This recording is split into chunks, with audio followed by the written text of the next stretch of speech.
Okay, let's start now. We have around 50 participants. So what are the objectives of this information webinar? We will provide you information on cultural heritage in action. We will explain how can you benefit from the project. And then we will have time for questions and answers. When we are speaking, if you do have very specific questions, please use the chat on your screen. And Paola will pass on the questions so we can respond as soon as possible. We will record this webinar as well. So just for your information, if you miss any information, you can also check it later on. And of course, I will be there after the webinar to respond to questions by phone or by email. So I give the floor now to Maciek Hoffman from European Commission, DG Education and Culture, to explain a little bit of contextual information about cultural heritage in action. Thank you very much, Julie, for this introduction. Good morning, everyone. I'm very happy to be able to talk to you today and, as Julie said, give you a bit of a context for this very important for us project. So I will give you a very general introduction on the European cultural policy context for the project, what we want to achieve by this project in general terms, some information about, let's say, specific concepts that appear in this call and what we have in mind. And then later, Julie, in her part, will go in detail into also practicalities on how you can get involved. What you have to keep in mind, and again, what's going to happen with very specific, let's say, actions that we will do. Okay, so as like Julie said, I come from the European Commission from so-called DG Education, Youth, Sport and Culture, from the Culture Policy Unit. This is a very important project for us. It builds very much on the momentum that was created in Europe during the European Year of Cultural Heritage 2018, the pan-European thematic year devoted to cultural heritage in all its forms, tangible, intangible, man-made, natural, digital, analog. And this is something that was also a big occasion in Europe to not only celebrate the role of cultural heritage, but also think about the very specific actions, initiatives, and projects that happen on the ground that have a link with cultural heritage. And of course, this year has a very important participation from European cities and regions. Different cities and regions across Europe had their own projects. And we also know that cities and regions across Europe have a lot to share in terms of their own cultural heritage initiatives and policies. So this action, this new project, Cultural Heritage in Action, is included in the so-called European Framework for Action on Cultural Heritage. This is the document of the European Commission adopted at the end of 2018. It includes more than 60 specific European projects that are building the momentum of the European year to make sure that things that started in 2018 continue. And this is one of such projects. So again, this is very timely, very important, and this is a very, let's say, political project in which many people in the Commission are interested, including our current Commissioner for Education, Youth, Sport and Culture, Mrs. Maria Gabriel, who's also following this project very closely, and it's very close to her heart to know that cities and regions across Europe are interested in these topics. So what is Cultural Heritage in Action? What we want to do, we want to work together with cities and regions to create this joint community of practice, community of mutual learning and exchanges between cities and regions of different sizes, including both urban and non-urban areas. We want to also empower cities and regions and help them in making their cultural heritage policies better by learning from each other, by sharing challenges that they face, but also solutions that they have at hand. And of course, we want to share all the lessons learned from this project with broader audiences, with other cities and regions. We want to make this project as visible as possible and make sure that some of the solutions that are shared are accessible to everyone. And the project is funded by European Commission's Creative Europe program, which is in fact the only program of the European Union specifically devoted to culture, cultural heritage, and culture and creative sectors. So what's going to happen? First of all, we'll try and identify good practices, 30 good practices from cities and regions across Europe. This is the open call that is happening now. I will also tell you in a second more about specific topics we're looking into. And then, like I said, Julie will tell you more in detail how this call is going to happen. Following the call for good practices, we want to organize peer learning visits hosted by cities and regions featured in the catalog. That's why in the application process, we already ask you preliminarily whether your cities or regions would be interested to host such visits.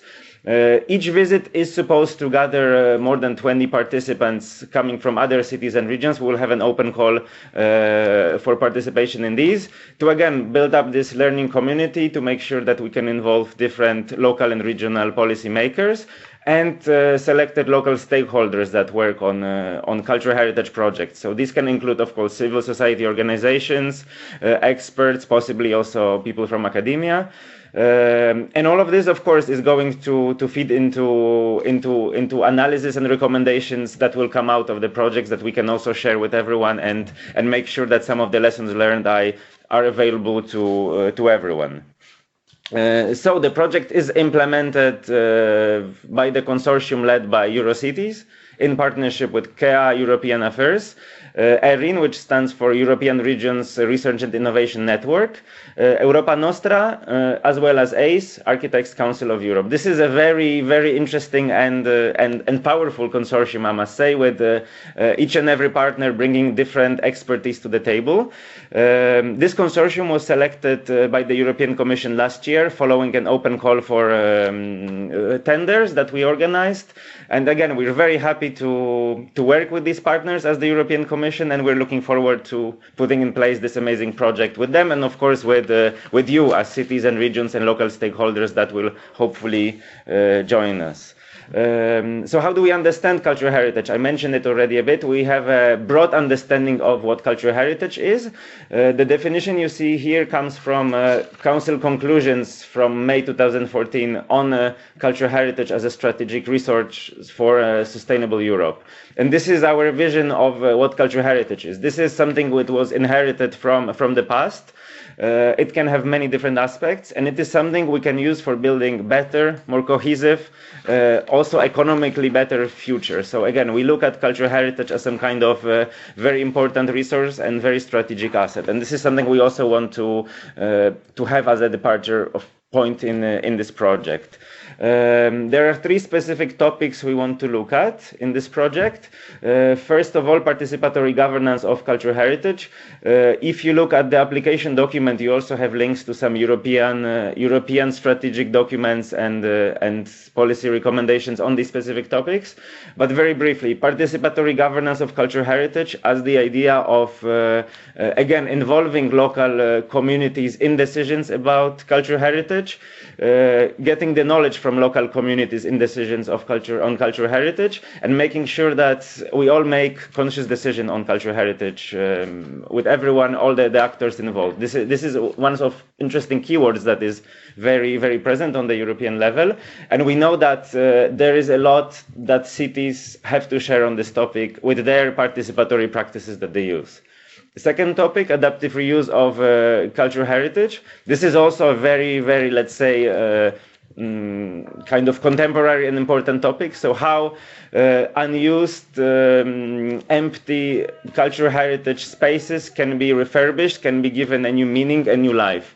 And this is something that was also one of the big topics in 2018 during European Year of Cultural Heritage. But this is also a topic that is very relevant for cities and regions. So we want to see what are the things, when we look, for instance, at good practices, that cities and regions across Europe can share in terms of their challenges that they have with adaptive reuse, and what are the solutions that they put in place. And last but not least, the topic of quality of interventions on cultural heritage. This is very important because while restoring cultural heritage, we have to keep in mind to be able to preserve the spirit of cultural heritage sites, to be able to preserve certain meanings and values. But this is, of course, always a challenge, how to make good interventions on cultural heritage. And again, this is a challenge that I think many cities and regions face. So we want to see how this is addressed by you, and what are the lessons that you can share with other cities, regions, and other local actors. So now I give the floor to Julie, who, like I said, will go more into detail about the specific actions. And again, I'm very happy and excited for this project that has just started, that is getting a lot of visibility also on social media. And we hope you are going to be also an active part of this process. Okay, my colleague Paula says that there is no urgent burning questions, so I'm glad to go on with more practical aspects. So now you're all wondering, but how can my city or my region, or how can I be involved in this project? You see on the slide a kind of explanation of what we're going to do. So Maciek mentioned it already. The first step for us is to prepare a catalog of good practices. So for that, we have launched last week a call for good practices. It's online, it's on our website. I will give you all the links a bit later on. It's an open call because we didn't want to use examples that are already very widely known, and we really wanted to give all cities, again, of all sizes, so from villages to capital cities, the opportunity to tell us about what they are doing at local level, and regions, of course. So an open call for good practices, and I will come back to that in my next slide. So the catalog of good practices is a first step. And then we will organize a series of 12 peer learning visits that you can either host or attend. And a very practical but important information is that cost for hosting a peer learning visit and for attending peer learning visits will be taken care of by the project. So that's really a good incentive for you or your colleagues to be involved. First, who can be involved? This is really important. Representatives from local and regional administrations, from rural areas to medium-sized cities, large and capital cities, and regions. So we really cover all territorial levels. Cultural heritage stakeholders, so organizations working on cultural heritage, NGOs or experts can also be involved and participate in the peer learning visits, but cannot submit good practices at this stage of the project, and I will come back to that. What we really need to explain is that the project is open to the 27 EU countries and not to all the countries involved in the Creative Europe program. So really now the EU 27 countries. I'm coming back to the call for good practices that was published last week. It's a call for you to respond. So a question can be why submitting a good practices? So why would I spend 2 hours of my time responding to this call? First, to have the opportunity to be featured in a catalog and to be really visible at EU level. Maciek mentioned it. It's a project that is really considered as a priority for the European Commission, which means there is political visibility as well. And you know, it's important to share what you're doing at local level, because not only you are visible, but you will also be contacted by other cities, other regions, other potential partners for future projects. So it's really added value for your local projects. If your practice is selected in the catalog of good practices, it means that you can also have a chance to host a peer learning visit, because the 12 hosts will be selected among the 30 good practices featured in the catalog. And of course, it's a chance for you to be part of a community of practice on cultural heritage for cities and regions. So it's really about networking. What are we looking for in this call for good practices? We're basically looking for projects or policies or all kind of initiatives that are innovative, which means that haven't been implemented for 20 years, for example, although we know that some of those practices are very recognized and have been replicated in other local and regional contexts, but we want to go a little bit of a step further and identify those practices that have an innovative aspect. So it can be about the way that the policy or the project is developed, or it can be about how it is financed, or it can be about any kind of innovative aspect. So it's really up to you to think about, is my practice innovative? For example, we have mentioned it, but in the past 20, 30 years, many old heritage sites or factories have been transformed into museums, for example. So this is widely known now. So we cannot consider that as absolutely innovative, but if you have done it in the past years and you have done it in a different way, for example, using citizens consultation or using new partnerships, for example, between private and public sector, or partnerships between different territorial levels, we really consider that as an innovative practice. Basically, we want to identify practices that are inspiring for other cities and regions. So they can really say, oh, this practice, I want to know more about it, and I want to know if I could transfer it in my city, in my village, in my region, and adapt it to my local contexts. And we are also looking for practices that have an impact on the ground, which means all kind of impacts can be in terms of urban regeneration. You see that your project has changed the area where it is implemented. It can be a social impact. For example, you see more interactions between the neighbors or between your communities. It can be an economic impact, for example, the creation of new jobs, or the arrival of additional visitors, which really have an economic impact at local level, or any other kind of impact. Here it's also, again, really up to you to explain them. So the group of experts that will assess the good practices can really understand why it can be considered as a success. How will the practices be selected? From past experience, from previous projects, when launching similar calls for good practices, we know that we expect to receive around 100 practices. So we work with a group of external experts for this project, and it will be their task to read, of course, very carefully all the practices that we will receive, and to assess them and rank them and make a proposal to the European Commission, who will have the final say, according to a series of criteria. They are mentioned on the slide. The first one is the strategic vision. It's important that we understand how cultural heritage is taken into account in local or regional policies, policy papers, strategies. So it's important for us to really understand how cultural heritage is connected to other policies at local and regional level.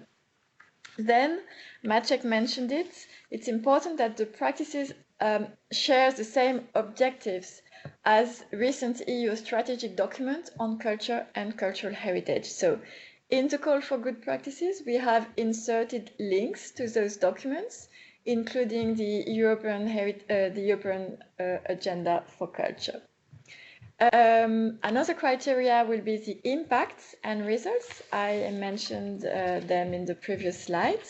The potential for replicability is also crucial because we want to identify local policies, local projects, local initiatives that can be transferred in other cities, regions, of course, taking into account the specificities of your local context, because it wouldn't make sense to copy and paste a project if it's not adapted to the local issues.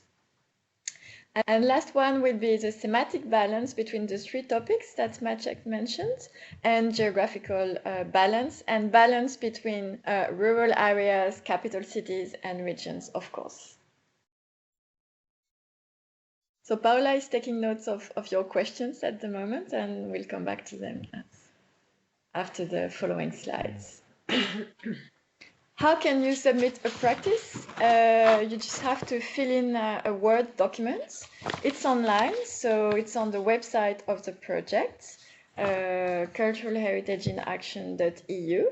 I have copied the link on the slide, and the deadline is the 27th of March. The timing for this project is pretty tight, so please do not expect an extension of the deadline. Maybe I stop there for the call for good practices, and we take on a couple of questions. Okay, Paula? so we have one question from Marike Mounwijk. She asks, where should we mention the relation to EU strategic documents? So, in the call for good practices, there is a question about it. I'm checking it right now. So you can really have a look at the EU priorities and explain in a couple of sentences. We don't need a long explanation. I mean, usually it's very self-explanatory, but it's always good if, for example, if you have a local strategy for culture, or specifically for cultural heritage, or a local development strategy that mentions culture and cultural heritage, then feel free to extract those sentences. That would be really helpful. Maciek, do you want to add something? Indeed, I'm also looking at the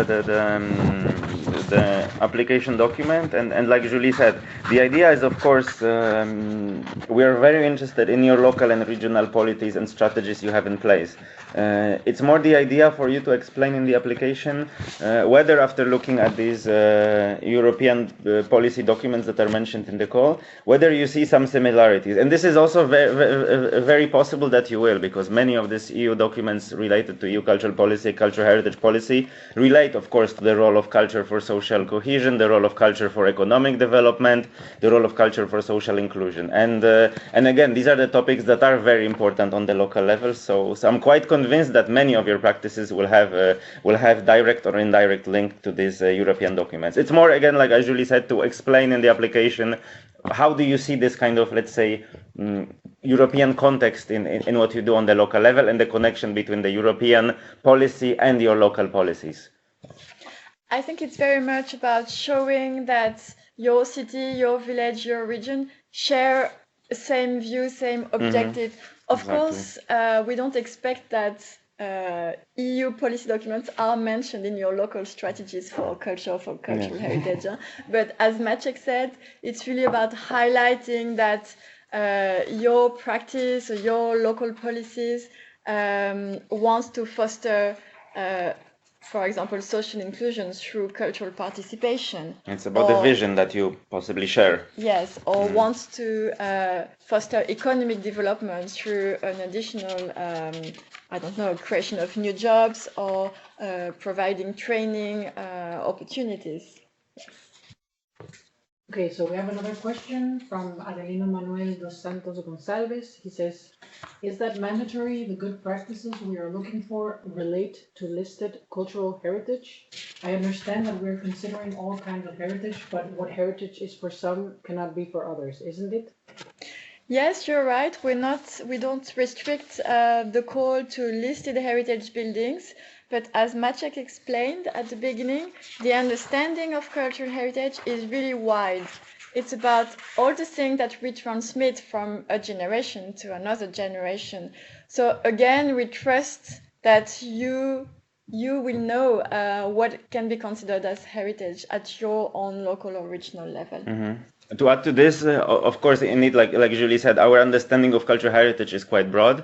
It's also a very personal link to cultural heritage that can exist on the local level, and it can also, of course, relate to intangible cultural heritage. Of course, the 2 out of the 3 topics that we mentioned, so adaptive reuse of cultural heritage and quality of cultural heritage restoration, are very much linked to let's say tangible heritage, but again the topic of participatory governance of cultural heritage, I think could very much indeed relate to intangible cultural heritage, practices, traditions, rites, festivals, something that you have on the ground that has this cultural heritage dimension. And again, in no way we want to prescribe and say we only limit ourselves to, like you say, listed cultural heritage. We want to have this kind of inclusive vision of cultural heritage, and again, you know, what's also in this understood as cultural heritage on the local level for local people, for local authorities, and for local actors and stakeholders. Do we have other questions? Yes, we do. Good. And that's good. Yeah, it's really good. Patricia asks how big a project has to be considered a good practice. Are area projects permissible? She means projects that comprise also several dozens of buildings and not just a single place. Yes, absolutely. Again, there is no size limit. It can be a very small project that you're really proud of and that has been very successful, that has created impact, and can be a larger scale project. Really, again, up to you to think about what you really want to share. And in terms of the budgets of those projects, again, it can be a very small budget, or it can be a bigger budget, but think about, is it potentially replicable in other areas? We are not looking for huge financial investment projects, not particularly, because we know that it would be very difficult for other cities or small cities to replicate that. So that's not what we're looking for. But also think about what we are really interested in is projects that are supported by non-financial means, which means a city or a region may use a very small budget, but may decide to invest more in terms of human resources or any other kind of non-financial support, which can be training provided to local cultural stakeholders, which can be lending some material for stakeholders to develop their own events, which can be advice and consultancy to help them, which can be about communication and marketing, for example. So you can really think outside of the box, and we would really be happy to hear about such examples. Yeah, I think Julie said it all. Indeed, like I think all sizes, different strategies. Also, what Julie mentioned, I think quite importantly, the innovative approach. Why not to financing and caring for cultural heritage? So not necessarily only the financial resources invested into specific actions, but also involvement of people on the ground and any kind of innovative means of involving local population.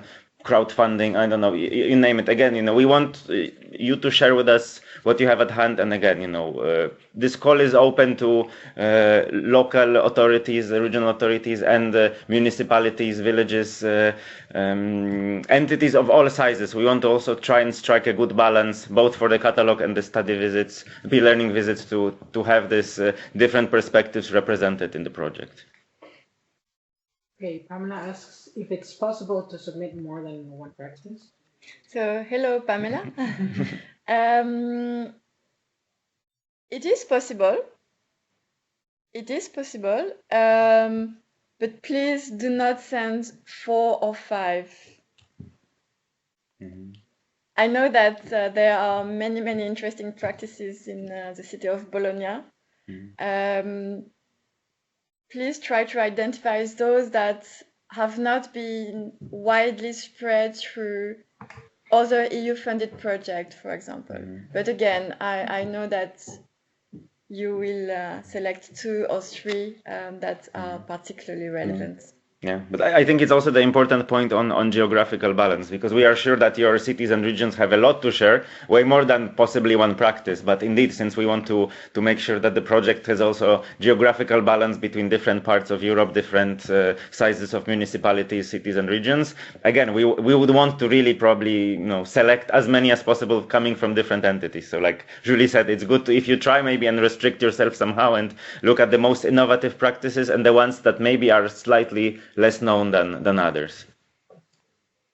We have another question from Clara Barata. She says, are non-selected projects also invited welcome to the peer learning visits with their own means? It sounds like a great learning experience. So absolutely. Now for the moment, we just focused on the call for good practices. And I'll come back to that later, but once we have the list of the 12 peer learning visits, we will launch an open call for participation to the peer learning visits, and it will be opened to everybody. And in this regard, Ariana asks, can a European capital of culture participate? Absolutely. Okay. And Marike Malvik also has a question again. Could you elaborate a bit more on the thematic balance between the two topics of innovation, inspiration, and impact, geographical and spatial balance? Should all topics be included in our project? Yes, so I'm coming back to this specific slide. Oops. Voilà. Voilà.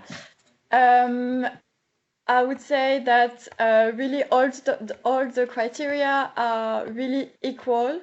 The thematic balance, well, it very much depends on what we will receive from you. But the strategic vision, relation to EU strategic documents, impacts, and potential for replicability, yes, I would say that they are really, really equal. In terms of potential for replicability, in theory, all the practices are replicable. So it's really about trying to provide a couple of practical tips, and that's one of the questions of our call for good practices. That will really, really be very clear for the experts who will read your responses, and they will really understand, okay, by reading this practical recommendation from someone who has implemented the practice, I really understand how it can be replicated in another local or regional context. Okay, sorry for this person because I don't see their name, it's their email. But what is the aim of the catalog? How will it be broadcasted and for which audience? Okay, so the aim of the catalog is really to share knowledge as widely as possible. It will be published online. So you will be able to download it as a catalog or as individual case studies. We will widely disseminate it through the whole European cultural community and cultural heritage community. So the Commission will play a big role in this because of all the events they organize, all the communication and the spread that they have. But our 5 organizations who are implementing the project as well, we are connected to thousands of local and regional authorities, cultural heritage and cultural organization. So in terms of dissemination, that will be our priority. So all practitioners, either policymakers or practitioners. Yes, yeah. And then the catalog will be publicly available on the project website, and it will be, again, like Julie said, disseminated as widely as possible. I think later, maybe towards the end of this presentation, we can also mention a previous peer learning project, Culture for Cities and Regions, because Julie mentioned already that we have experience actually with another project we done together on peer learning for local authorities. So we can maybe also later share with you some information about this past project, where you can also find information about activities that were taking place before, to maybe also get some inspiration, from what was done in the past, and also a specific catalog that was developed for that project back then. Okay, Paula Dumont says we are just starting a project that will probably have its first results at the end of 2020. Is this eligible, you think? This is a difficult question, I would say. In principle, we want to highlight projects that can already demonstrate their success. So if we have to choose between 2 projects, the ones that can demonstrate the impact will be selected. But what I could recommend to Paula, would be to check out in June the list of peer learning visits because you may want to find additional inspiration for your local project by participating to one of the visits that will be connected to your project. We have another question. What if we have practiced the program for 10 years, started as a project, and now it's an ongoing part of our work? Is it the annual budget you are interested in? Well, if it started as a project and is now part of your annual work plan, it means that it is successful. So yes, we are definitely interested. In terms of budget, yes, you can provide as much information as you want in our call. It's good if, for example, if you want to let us know when the project started 10 years ago, what was the budget and how has it evolved now? And also if the sources of funding are the same now or if they have been diversified, that's really interesting for us, yes. Okay.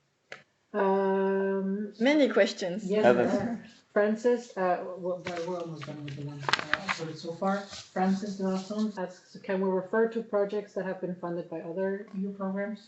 Definitely, definitely.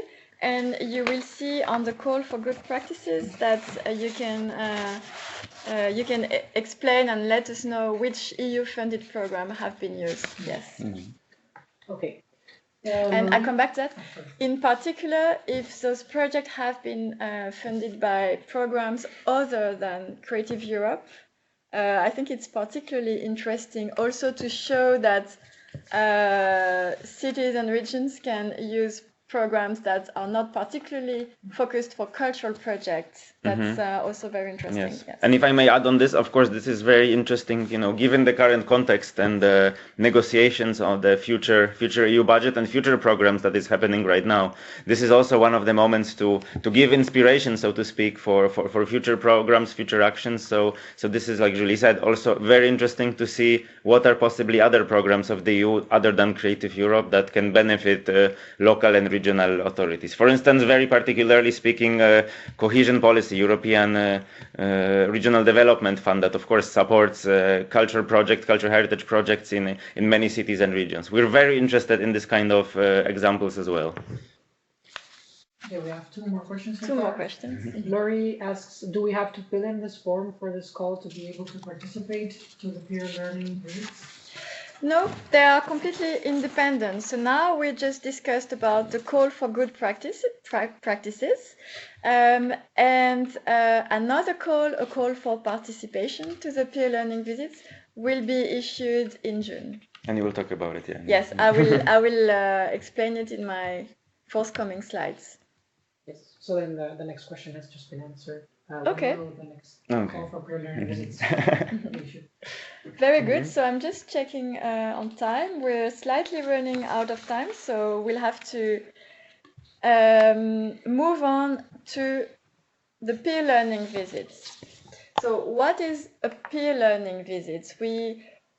You're all familiar with study visits. Well, peer learning visits, it's a little bit different because what we want to do with those peer learning visits is really to bring together practitioners working on the same topic who can really learn from each other and not only learn from the host city or region. That's very important for us. We don't want those visits to be passive, so the host showing what they have done, but we really want all the group to really act as peer learners, so learning from the host city or region, of course, but also trying to provide the host with specific advice, for example, and also building an internal learning community during those peer learning visits. So in practice, what does it mean? It means that those 12 visits will last around 3 days and 2 nights. So in terms of building blocks of the agendas, we will have, of course, an introduction to the local context. So why are we in this specific city or region? Why has it been particularly successful in terms of supporting cultural heritage? and what have been the recipes for such a success. Then we will include a couple of study visits, so meetings with local practitioners. And then we really want to work in smaller groups on specific topics that we will identify according to the learning needs of the participants. Because what we want to end up with at the end of the 3 days is really a series of practical recommendations for your local projects. So it will really be about learning and helping you to improve your local projects through the active involvement and participation of colleagues from other cities and regions. You can see on the slide who will be the participants. So participants from cities and regions, a maximum of 2 participants from a same city or region. And what we will also open the peer learning visits to representatives from cultural heritage stakeholders, because we thought at local level, you working in cities or region administration, you work with local stakeholders, NGOs, civil society organizations on an everyday basis. So we really thought that those participants would bring a different point of view and a different perspective, and it is really important to us. So what we will encourage you to do when you receive the call for participation is also to send it to your local cultural actors, especially those who you would like to strengthen your work with, and you can send them this call as well. And we will see if we can arrange some pairs between participants from cities and participants from local organizations based in your city or in your region, so that it's also an additional networking opportunity, and you can also use those peer learning visits to strengthen your relation with those stakeholders. We will also open the peer learning visit to a limited number of representatives from European institutions and from national governments. So, for example, from your national ministries in charge of culture. Before the visit, we will host a preparatory webinar, so you already have a much clearer idea of who you're going to meet and what you're going to see and how you can prepare. Because, as I said, it's not just a study visit, you will have to do a little bit of homework. And after each peer learning visit, we will provide analytical documents, so really practical recommendations that can be used by the wider community.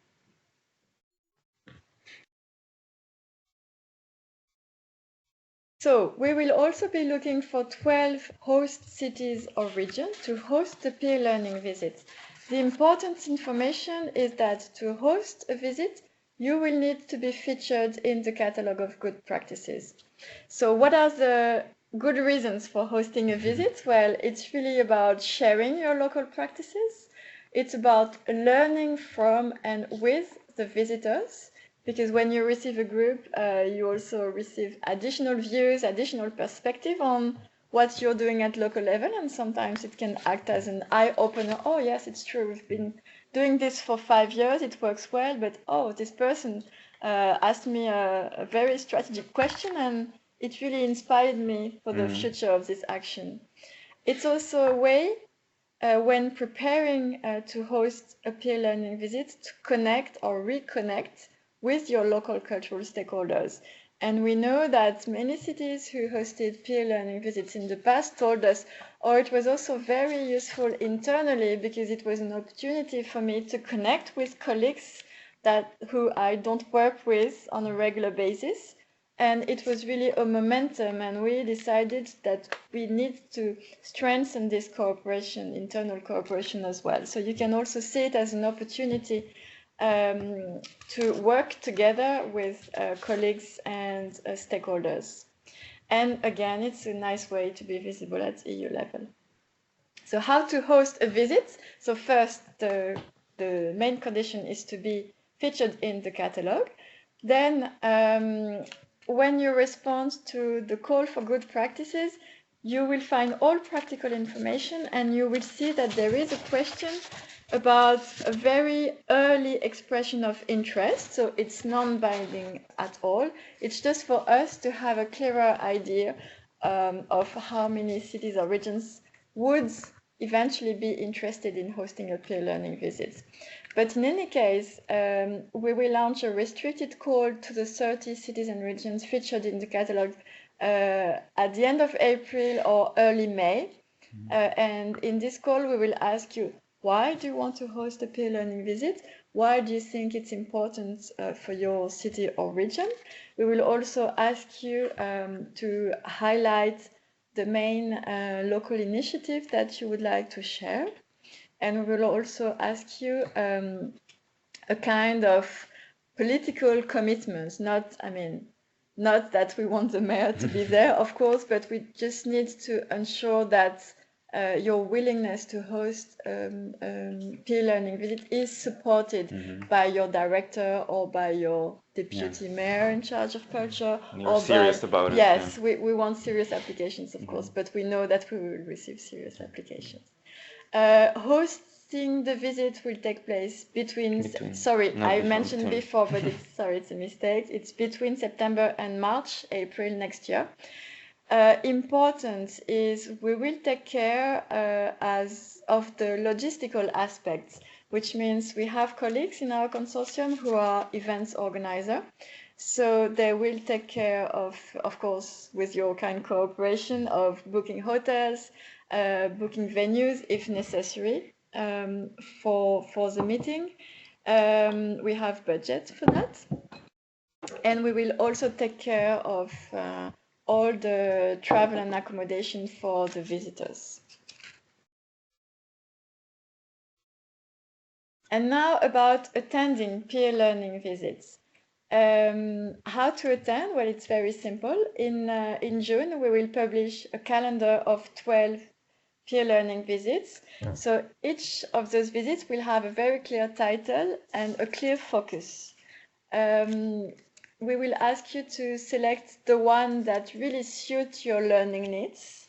And you will be able to apply to 2 visits and indicate your preference, because participation will be limited to 1 visit. We want to give a chance to as many cities and regions as possible to attend those visits.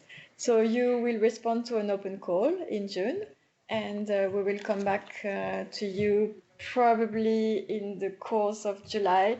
We know it's not ideal because of holiday, but we will do our best to contact each of you individually, and then we will take care of travel and accommodation costs. And if you're selected, as we said, you will be asked to contribute actively to the discussions. Yes. And this will be, like Julie said, this will be an open public call. So, there will be a restricted, let's say, choice from the catalog, cities and regions for hosting the visits. But then because that was also like answering one of the questions asked, the call for peer learning participation will be again made publicly available, and everyone will be invited to apply. Yes. So again, visits open to representatives from local and regional authorities and from cultural heritage stakeholders, plus a couple of seats for European and national administrations. Okay, it's now time for questions. We delivered a lot of information. Do we have questions, Paula? Yes, we have 2 more. Maybe first I will ask the one that is more related to the section. How long will the project last, and what is the delay between 2 peer learning visits? Okay, yes. So the whole project lasts until April next year. So it's a pretty short one. And then it will be up to the Commission to decide if they want to go on with such a format. In terms of the calendar of peer learning visits, we will organize 12 in 7 months. So we will try to have 2 per month, but you will only be able to attend 1, so don't worry about overlaps. Yes. Okay, another question. We've talked about dates, but maybe how can we know when the call for peer learning will take place? Yes, so it's planned for June, and again, it will be publicly advertised on websites, social media. So as you were informed about this webinar, you will be informed about the call. Please follow very closely the social media of all the partners of the project, and of course of the Creative Europe program, Twitter and Facebook, because this is normally where we publish all the information. If you go on Creative Europe Twitter account now, the information about the current call for good practices is pinned to the profile, so it will probably be the case as well in June for the call for participation in peer learning visits. Yes. In a previous project that we implemented with the European Commission about culture for cities and regions, apologies, we launched similar calls and we received hundreds of applications. So just as a practical advice, make sure your application is well written, easy to understand for the experts who will read them, and make sure that we really understand why it's important for you and for your everyday work to attend one specific peer learning visit. Mm-hmm. And while mentioning the previous project, on the current website of this project, cultureheritageinAction.eu, in the library section, if I'm not mistaken, you can find the catalog from the previous project, Culture for Cities and Regions, that ran between 2015 and 2017, as well as reports from all the study visits that took place back then. So this is also potentially an interesting source of inspiration for you to see how the cases were presented back then. This is a completely different project we are running now, but again, of course, building very much on the lessons that we learned back then from 2015 to 2017. All right, maybe we can wrap up with the last question, or in the meantime, from the Ayuntamiento de Vilafranca, they're wondering, we are a wine region, and we wonder if we could present a big set of activities that preserves wine culture as a good practice. Absolutely. Okay, so first, last question. Okay, so I think we're doing very good in terms of time. It's 11 sharp. Just to recap, deadline for the call for good practices 27th of March, restricted call for host cities and regions in May, and open call for participation to peer learning visits in June. You can see on the slide the website of the project. You can contact me by email, of course, and please follow the hashtag and our social media. Voilà, thank you very much for being such a nice crowd and for all your questions. Again, please stay in touch. We'll be happy to circulate these PowerPoints and to upload it on the website of the project. Any question, just contact us by email. Thank you very much. Thank you very much.